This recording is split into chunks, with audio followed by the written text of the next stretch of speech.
અમદાવાદમાં ફરી એકવાર સાઉથની ફિલ્મના માફક દ્રશ્ય સર્જાયા છે, જેમાં કેટલાક ફોર્ચ્યુનરમાં આવેલા અસામાજિક તત્વો છે તે જાહેરમાં તલવાર લહેરાવે છે અને વ્યક્તિને તલવાર મારવાનો પણ પ્રયાસ કરે છે. આ ઘટનાનો વિડીયો સોશિયલ મીડિયા ઉપર વાયરલ થઈ રહ્યો છે અને ત્યારબાદ અમદાવાદની વસ્ત્રાપુર પોલીસ પણ દોડતી થઈ છે. ઘટનાની વિગતે વાત કરીએ તો અમદાવાદમાં છેલ્લા થોડાક સમયથી કાયદા વ્યવસ્થાની સ્થિતિ સામે એક મોટો સવાલ ઉઠ્યો છે. જેવી રીતે આરોપીઓ બેફામ બન્યા છે, જાહેરમાં તલવાર, છરી સહિતના હથિયારો સાથે ઘટનાઓને અંજામ આપી રહ્યા છે, તેના કારણે પોલીસ માટે પણ એક મોટો પડકાર છે.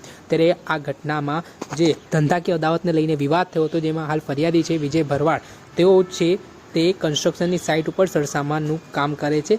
ત્યારે પ્રિન્સ અને મિહિર દેસાઈ નામના જે વ્યક્તિઓ છે તેમના વચ્ચે 10-15 દિવસ અગાઉ વિજય ભરવાડનો ઝઘડો થયો હતો અને ઝઘડો વિવાદ ઉગ્ર બન્યો હતો અને વાત છે સરખેજ પોલીસ સ્ટેશન સુધી પણ પહોંચી હતી. જે મામલામાં હાલના જે ફરિયાદી છે વિજય ભરવાડ, તેમને જેલ જવાનો પણ વારો આવ્યો હતો. જોકે આટલેથી ન અટકતા પ્રિન્સ અને જે મિહિર દેસાઈ નામના આરોપી છે તેમણે ફરી જ્યારે જેલમાંથી છૂટ્યા બાદ વિજય ભરવાડ બહાર આવ્યા હતા તો તેમને જાનથી મારી નાખવાની ધમકી આપી હતી અને માથાકૂટ કરી હતી. આને લઈને વિવાદ વકર્યો હતો.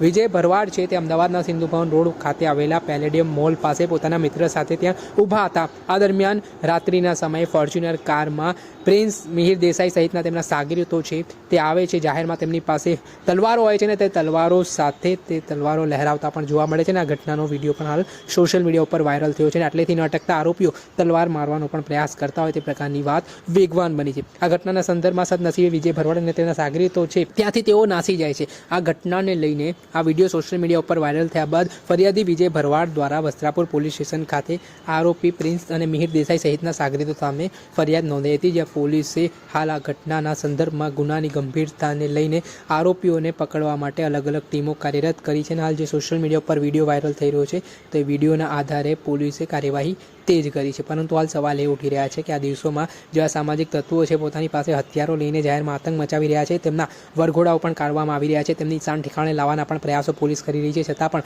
આ આરોપીઓ છે જાણે કે પોલીસને ગણકારતા ન હોય તેવી સ્થિતિનું નિર્માણ થયું હોય તેવું આ ઘટના પરથી લાગી રહ્યું છે.